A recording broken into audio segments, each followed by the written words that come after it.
Ethnicity is often thought of as a sense of group identity that comes from shared bonds, whether those are language, race, or religion. It's about feeling connected to a community that shares these common elements. But it's more than just a static trait. It's about expressing what sociolinguists call collective, intergenerational cultural continuity. That means passing down and maintaining cultural practices and identities across generations, linking individuals to one's own kind. Sociolinguists argue that ethnicity isn't something people inherently have. Rather, it's something they actively do through their everyday actions. It's a dynamic process, something we perform regularly through language and behavior. Language, in particular, plays a crucial role here.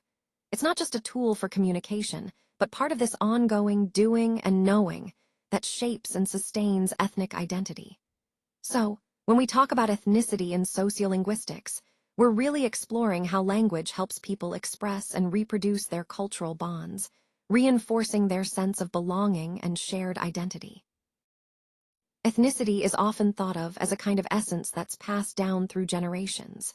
It's something that's almost like a core part of who we are, and it's sometimes described metaphorically as being absorbed via the mother's milk, emphasizing how deeply rooted and transmitted this identity can be. Language, on the other hand, is a fundamental part of this collective identity, or what some scholars call the corpus mysticum, the mystical body of a people. It's not just a means of communication, but a vital symbol issued authentically from the community itself. Maintaining a distinct ethnic language is often crucial for members of minority groups because it supports their self-esteem and social success. When that language begins to fade or is lost, it can signal the breakdown of the very ethnic identity itself. This highlights the strong intergenerational link, how language and ethnicity are intertwined, and how preserving language is key to preserving cultural and ethnic continuity across generations. The Herderian triad suggests that there's a natural and essential link between three key elements: a specific language, a particular community, and a specific geographical place. This idea emphasizes that language is more than just a tool for communication. It's deeply connected to the identity of a community and its territory. According to this view, each language uniquely captures the values and thoughts of the community that speaks it, making it a vital part of that community's identity. In fact, it implies that people are fixed, meaning their sense of belonging and identity is rooted in the language and community of their birth.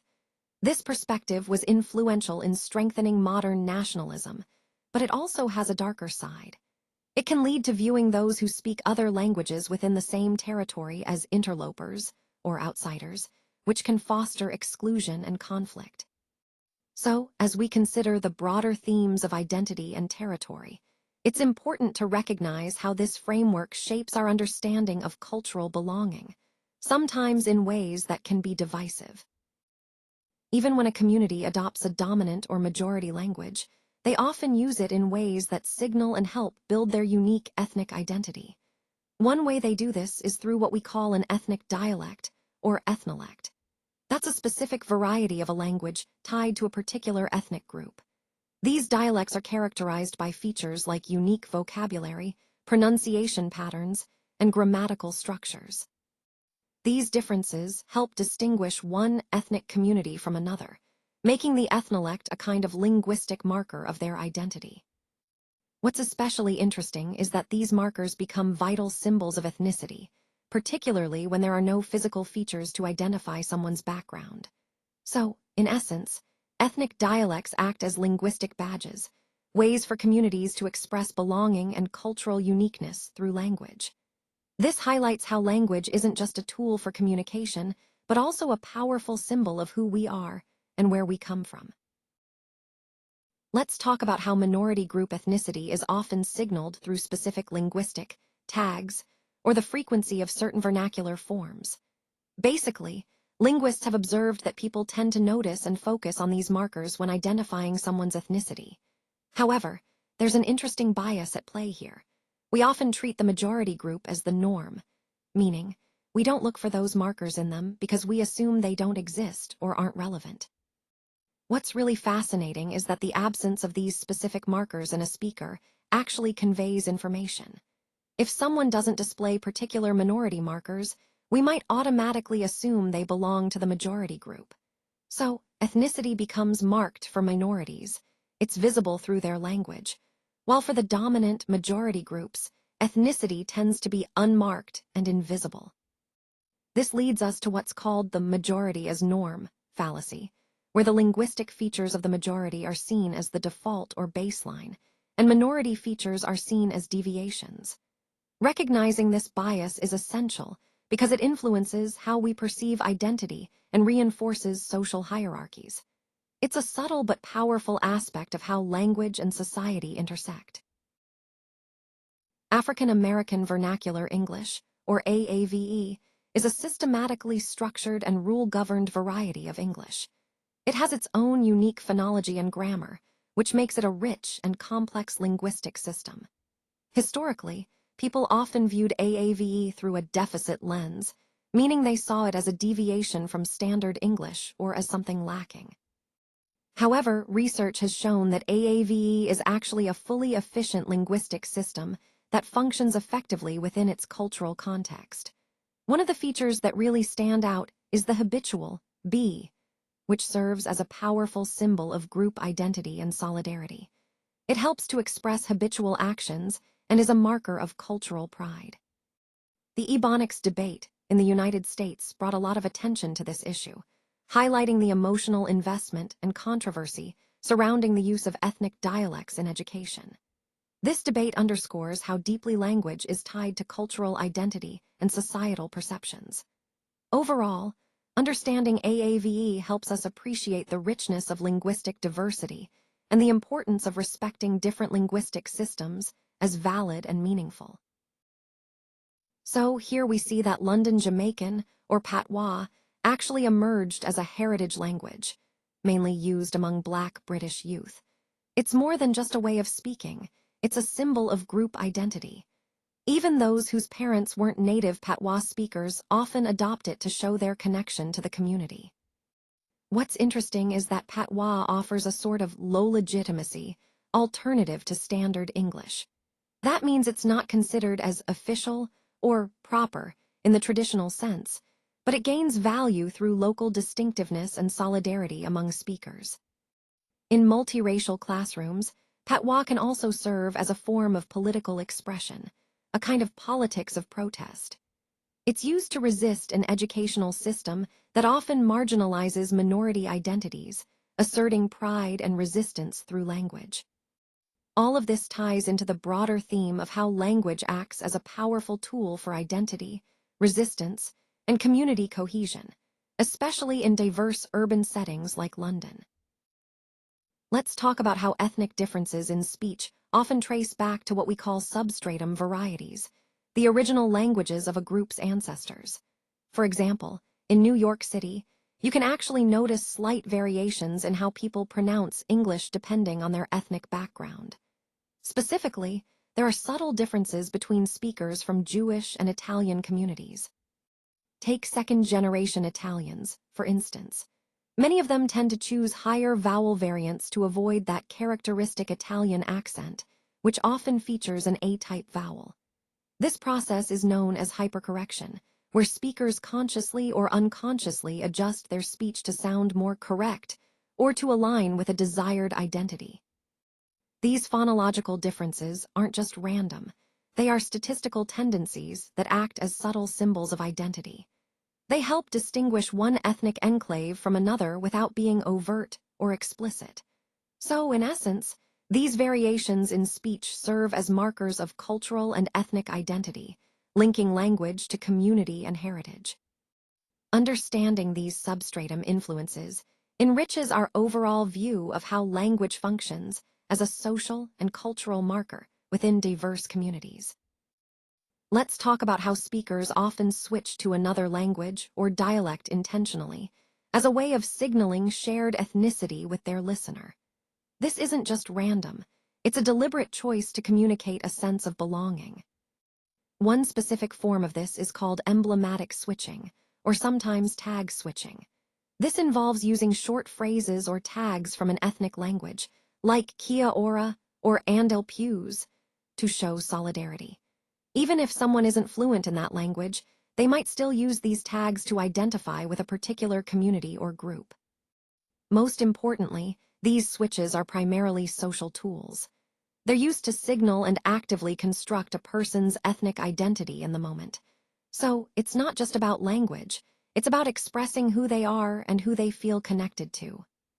This idea ties into our overall theme that code switching isn't random. It's a meaningful way people assert and negotiate their identities through language.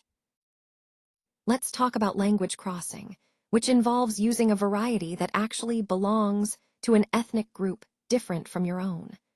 This is often something we see among adolescents, who adopt features of minority languages to challenge racial boundaries or to express hybridity. It's a way for young people to navigate their identities through language. Ben Rampton's research into crossing really highlights how young people use these linguistic resources for temporary identity building and fostering community solidarity.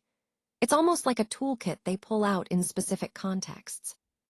In these situations, ethnicity can sometimes be treated as a kind of toy, something playful or parodic, that helps them construct hybrid selves. It's not always about deep cultural roots. Sometimes it's about experimenting and having fun with identity. So, when we connect this to the broader theme of language styling, it shows how language becomes a flexible, creative tool for identity expression.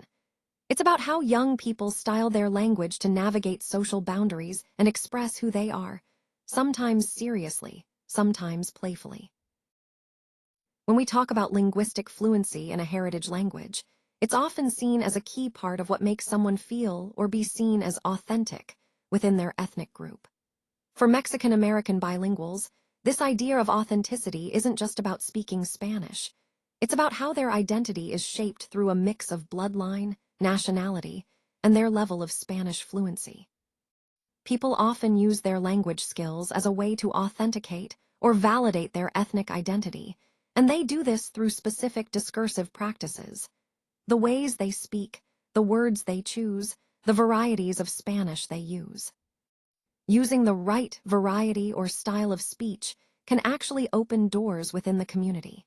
It can give access to social power and prestige, helping individuals navigate and establish their place in the social hierarchy. So, in essence, linguistic fluency isn't just about communication. It's a powerful tool for negotiating and asserting ethnic identity, especially within complex cultural and social landscapes. So, what this slide really highlights is that the way we understand or choose not to understand a language can actually be a powerful tool in ethnic and political struggles. When one ethnic group claims to understand another, it might be used to justify territorial claims, like saying, "We are the same people," to justify taking over land.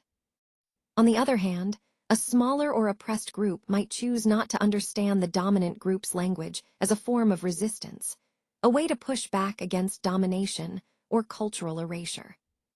This shows us that linguistic boundaries are not always just about the structural aspects of language itself. Often, they are socially and politically constructed, meaning these boundaries are shaped by the context and power dynamics at play. And this idea of resistance through mutual or non-mutual intelligibility really ties into the broader theme of how language can be a tool for both inclusion and exclusion, depending on who is using it and for what purpose. It's a reminder that language is deeply intertwined with identity, power, and resistance. A major legacy of colonialism is the direct destruction of ethnic identities, and one of the clearest ways this has happened is through the suppression of indigenous languages. When a group's ethnic language disappears, it's not just about losing words, it's about losing a vital symbol of their unique cultural identity. This kind of loss can be truly devastating because it often leads people to feel disconnected from their heritage. They may lose confidence in their cultural roots and develop poor self-esteem as a result. That's why efforts to revive heritage languages are so important. They are more than just language preservation. They're about reclaiming sociocultural identities that have been lost or suppressed over time.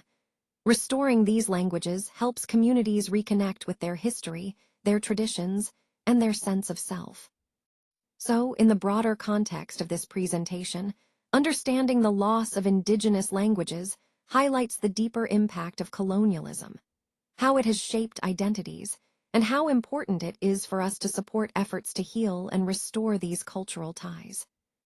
The likelihood of an ethnic language being maintained really depends on its ethnolinguistic vitality, which is a key concept here. This framework helps us understand what factors influence whether a language can survive and thrive over time. It's assessed based on three main components. First, we have status, which refers to the economic, social, and historical prestige that a language holds. When a language is associated with power and respect, people are more likely to want to keep using it. Next is demographics, which looks at the actual number of speakers, their birth rates, and how concentrated they are in certain areas. A language with a large, growing, and geographically focused speaker base is more likely to be maintained. Lastly, institutional support plays a critical role. This is about how much the language is used in media, education, and government. The more a language is embedded in these institutions, the stronger its chances of survival. When a language has high vitality, it acts as a strong identity marker for the community, encouraging people to preserve it and pass it on. So, understanding these components helps us see why some languages persist while others fade away. A dominant, often Eurocentric, ideology suggests that a stable nation-state must have a single people using a single language. This idea, that one language equals one nation, really reflects the hegemonic influence of cultures where one ethnic group controls political power. It's a perspective that has shaped many national policies and attitudes over time. However, this view can be quite alienating to linguistic minorities, whose home varieties of language are often ridiculed or actively repressed. These groups may feel marginalized or misunderstood because their linguistic identities are not recognized or valued equally. Sociolinguistics challenges this way of thinking by emphasizing the importance of linguistic and cultural pluralism. It advocates for recognizing and respecting multiple languages and cultures within a single nation. So, when we talk about the myth of one nation, one language, we're really questioning the assumption that a single language can represent an entire nation. It's a reminder that linguistic diversity is a strength, not a threat, and that true nationhood can encompass many languages and cultures. Linguicism is essentially about the ideologies and structures that justify unequal power between groups based on language. It's not just about differences in speech, but about how those differences are used to marginalize certain groups. For example, speakers of ethnic dialects or minority languages often face stigmatization, which can lead to social exclusion. This kind of discrimination can have real consequences, like blocking access to jobs or opportunities for social participation. In other words, if someone speaks a certain linguistic variety, they might be unfairly barred from employment or social networks, functioning as a kind of gatekeeper. Sociolinguists, however, argue for linguistic equality. They believe that all languages and dialects are structurally equally valid and good. Recognizing this helps us challenge the biases that lead to linguicism and work toward a more inclusive understanding of language. So, linguicism and linguistic discrimination are about how language can be used as a tool for inequality. And understanding this is key to addressing broader issues of social justice and equity in our society. In modern diaspora contexts, communities often redefine what heritage language proficiency really means. Instead of just focusing on traditional language skills, they adapt and reshape these notions to fit their new environments. This brings us to the concept of strategic constructivism, which describes how a community actively chooses and performs its ethnic identity through specific practices. It's about being intentional in how they express who they are. Younger generations, in particular, may start to incorporate other language resources, like English, to reconstruct their ethnic identity in these new settings. This isn't about abandoning their roots, but rather about blending and reimagining their identity in a way that makes sense in their current world. This process allows them to maintain a vibrant, active ethnic community life while also engaging with broader, diverse cosmopolitan relationships. So, in essence, strategic constructivism shows us how identity is not static. It's shaped and performed through deliberate choices, especially in diaspora communities striving to balance their heritage with their new realities. People from different ethnic groups often have their own unique rules for speaking and distinct ways of engaging in conversation. These differences can influence how we interpret each other's communication styles. When these norms clash, it can lead to misunderstandings or even social friction, which makes cross-cultural interactions more complicated. For example, the way people use pauses, silence, or provide feedback, like minimal responses, can vary greatly from one group to another. What might seem like disinterest in one culture could actually be a sign of respect or attentiveness in another. In interethnic encounters, there's also the concept of inference, which is crucial. It means we often interpret others' intentions based on context, but these inferences can be mistaken if we're not aware of different communicative norms. Even if the language itself is shared, misunderstandings can still occur because of differing expectations around discourse. All of this ties back to the overall theme of our presentation. Effective intercultural communication requires understanding these subtle differences. Recognizing and respecting these diverse rules for speaking helps us prevent conflicts and build better, more respectful relationships across cultures. Linguistic diversity truly is an incredible resource for the world. It offers us a window into different perspectives and insights into the human mind that we might not encounter otherwise. When we consider variability as a core property of language, we see how it generates novelty and helps us communicate successfully in a truly globalized world. This variability keeps our languages dynamic and adaptable, which is essential for connecting with diverse communities. Furthermore, appreciating the richness of ethnic dialects and minority languages is not just about preserving culture. It's about fostering mutual respect among different groups. Recognizing and valuing these languages helps build understanding and harmony. Sociolinguistic study plays a crucial role here. It ultimately aims to defend the linguistic human rights of all ethnic groups. By doing so, we ensure that everyone's voice is valued and that linguistic diversity continues to thrive as a vital world resource. This aligns perfectly with our overarching theme of respecting and harnessing the power of linguistic diversity for a more inclusive and interconnected world.